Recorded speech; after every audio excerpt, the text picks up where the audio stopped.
Hi friends, నేను మీ Shivaram and welcome back. యాక్చువల్గా మన శ్రీ బ్రహ్మరా టౌన్షిప్స్ ప్రైవేట్ లిమిటెడ్ వారి మన కాజా టోల్ గేట్ దగ్గర ఉన్న రామచంద్ర టౌన్షిప్ లేఅవుట్లో మనం ఉన్నామండి. ఇక్కడ మీకు సిమెంట్ రోడ్ల ప్రోగ్రెస్ మీకు చూపిద్దామని వీడియో చేస్తున్నాను. చుట్టూ కాంక్రీట్ వాళ్ళు ఫినిష్ అయ్యింది. ఆల్రెడీ సిమెంట్ రోడ్లు సైడ్ రోడ్లు అన్నీ ఫినిష్ అయ్యాయి. అపార్ట్మెంట్స్ కట్టడానికి ముందు ప్లాట్ డెవలప్మెంట్స్లో భాగంగా అన్ని 40 feet cement roads, drainage system, avenue plantations, water tank, water tap connections, అలాగే డిజిటల్ కరెంట్ పోల్స్ ఇవన్నీ చేసి మార్టిగేజ్ రిలీజ్ చేసుకుని అపార్ట్మెంట్లు కట్టబోతున్నాం. సో త్వరలో ఈ ప్రాజెక్ట్ అంతా లివబుల్ కండిషన్లోకి రాబోతుంది.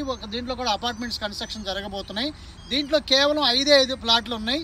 ఈస్ట్లో ఉన్నాయి, వెస్ట్లో ఉన్నాయి. కాబట్టి ఇలాంటి ఏ ప్లాట్లు ఉన్నాయి లేఅవుట్ డీటెయిల్స్ కోసం ప్రైసింగ్ విషయానికి వస్తే ఈస్ట్ అయినా వెస్ట్ అయినా ప్రస్తుతానికి 30,500 రూపాయలు మాత్రమే ఇప్పుడు అందుబాటులో ఉన్నాయి. ఫ్యూచర్లో ప్రైసెస్ పెరగబోయే అవకాశం ఉంది. కాబట్టి త్వరపడి బుక్ చేసుకోవడానికి ఈ స్క్రీన్లో ఉన్న 7416644667 నెంబర్కి